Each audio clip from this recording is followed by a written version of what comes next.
Mga kabayan, marami sa ating mga OFW ang sumali na. Marami ang nagnegosyo, marami ang umasenso, marami ang yumaman. Katulad nila. I'm Kawi. I am more than 20 years in the Middle East as an OFW. I have traveled to many nations already, like America, Canada. I have my own business. I own a company. My desire is to help Filipinos to own their company. And thanks God, I was introduced to UPS by my good friend Cesar. And I studied the concept.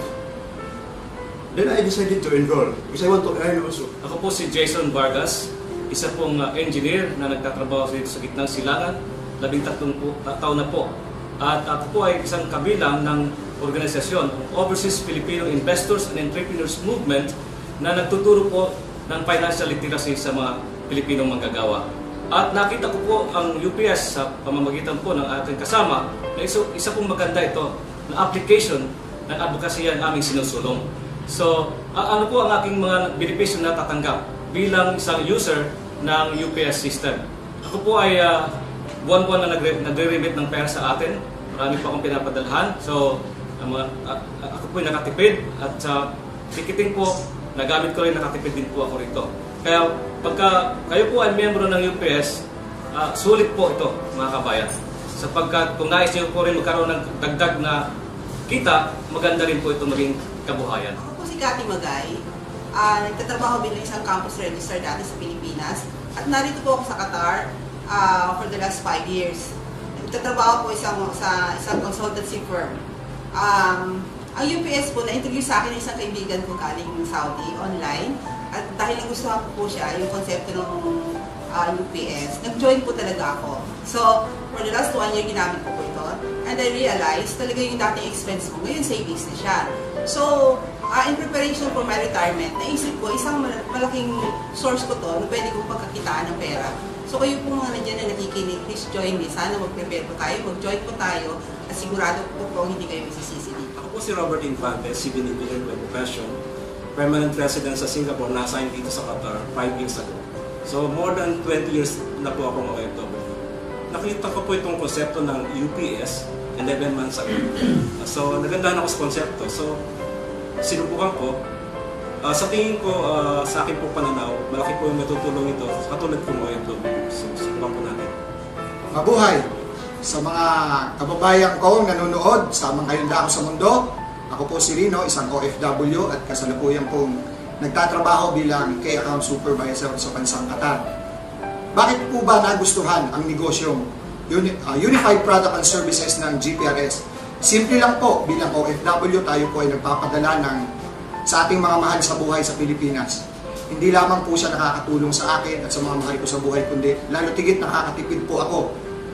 Nakakatulong din po ako sa mga mahal ko sa buhay para po bigyan sila ng konting kabuhayan. Ngayon po, kung gugustuhin natin, napakaganda rin pong bagay ito para po tayo umasenso at magnegosyo sa ganitong sistema. Kaya po, ini-encourage ko kayo na pagtulungan natin sapagkat ang negosyo pong ito ay gawa ng Pilipino para sa Pilipino globally. Ito po ay makakatulong na sa bawat isa, lalo tigit po sa ating bansang Pilipinas para po lalo tayong umahon.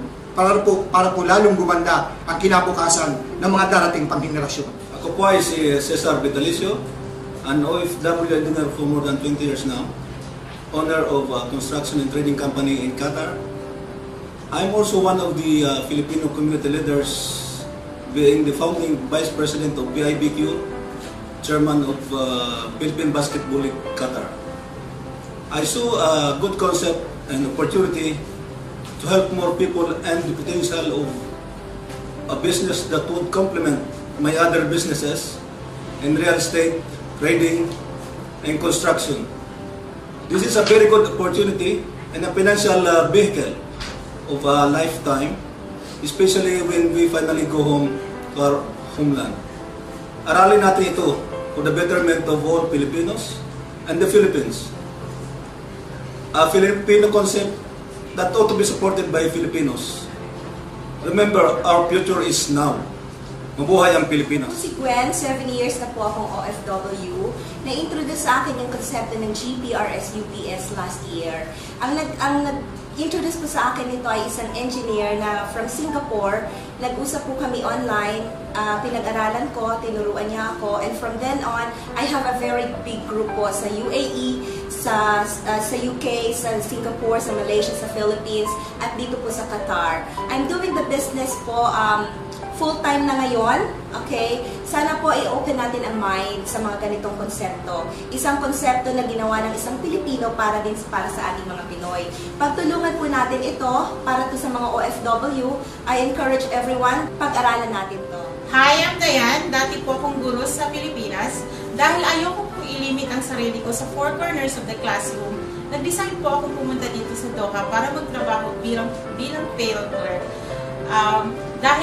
Maraming salamat po sa aking upline, si Kuya Raul, dahil sa kanya kasama ko po ngayon ang aking asawa sa UPS. Hi po, good morning. Ako po si Orly Makiling. Graduate po ako ng ECE. 7 years na po ako dito sa Doha at nagtatrabaho bilang site engineer sa low voltage system. Actually, nang nakita namin ang UPS, sobra pong ganda ng marketing plan at ang ganda po ng services. So, ang naisip ko po, ito lang po yung negosyo. Sa tuwing nagpapadala ka, sa tuwing bumibili ka ng ticket, sa tuwing nag-i-loading ka, kumikita ka na. So kung ako sa inyo, sumali na po kayo sa UPS para tayo yung mga Pilipino aasenso dito sa abroad. Actually, dati na po kami sa ibang mga networking. Ginagawa namin po yung networking noon pa when we were in the Philippines. Pero po, nung dito sa Doha kami, nakilala namin ang UPS, kakaiba po ang kanyang marketing plan. Magandang talaga. Hi mga kabayan, my name is Florita. I'm actually working here in Qatar for 7 years now. I'm working in a bank as a sales executive. Bragging aside, I'm actually blessed with a great, rewarding job. However, being away from my family is a tough job. So I actually decided to join this group to have some sort of a fallback. I believe that UPS is the best option. I've heard a lot of inspiring stories and I want to create my story too. Naniniwala ako na walang imposible pag buo ang loob mo. And I'm encouraging everyone to join this group and be successful also. Hi, I'm RJ. I've been here in Qatar for more than 3 years. I am working in the automotive industry, team leader in the Porsche company. I joined UPS because I saw the convenience it offers to me and a chance to gain my financial freedom. Convenience in terms of services like sending money to the Philippines, book my tickets, and pay my bills at a very low charges. I can even load my own cell phones. Very convenient, isn't it? So to all my kababayans here abroad and even in the Philippines, join us in UPS and see for yourself the convenience it offers. At the same time, you save your time, money, and energy. Ako si Jomar. 6 na taon na po ako dito sa Qatar.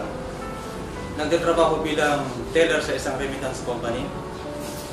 Kung tatanungin niyo po ako kung bakit ako sumali sa UPS, well, based on its unique system and fast services, knowing that this is designed especially for OFW, I see myself as fitting, as suiting for this kind of opportunity. And I do believe that this will be accepted widely by our kabayans. This will progress rapidly, whether we like it or not. So I join. I invite you. You join also, as soon as possible. Thank you. Hi, I'm Eduardo Cañas, certified civil engineer. Actually, nagtatrabaho po ako sa Pilipino as your partner. Pero sa kakapusan ng kita doon, pumunta ako sa Qatar. At saka, empleyado din po ako ng isang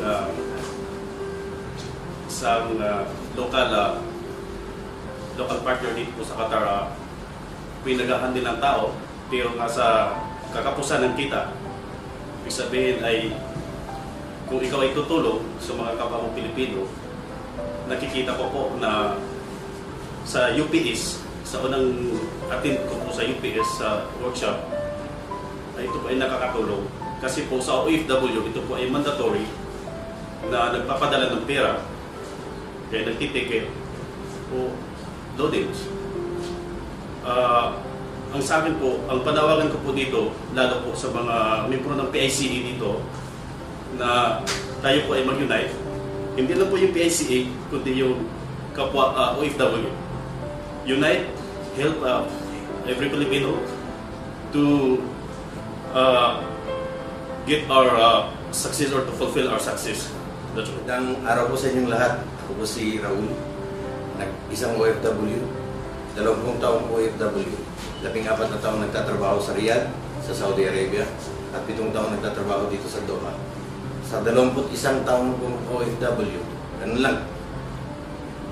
Tanggap ng sahod, padala, walang naiiwan. So mabuti na lang, meron ako isang kumparing nag-imbita sa akin dito nga sa UPS, at nag-attend ako ng seminar nila. Sa pag-attend ko ng seminar nila, nakita ko dito sa negosyo nito ay maganda talagang para sa mga OFW.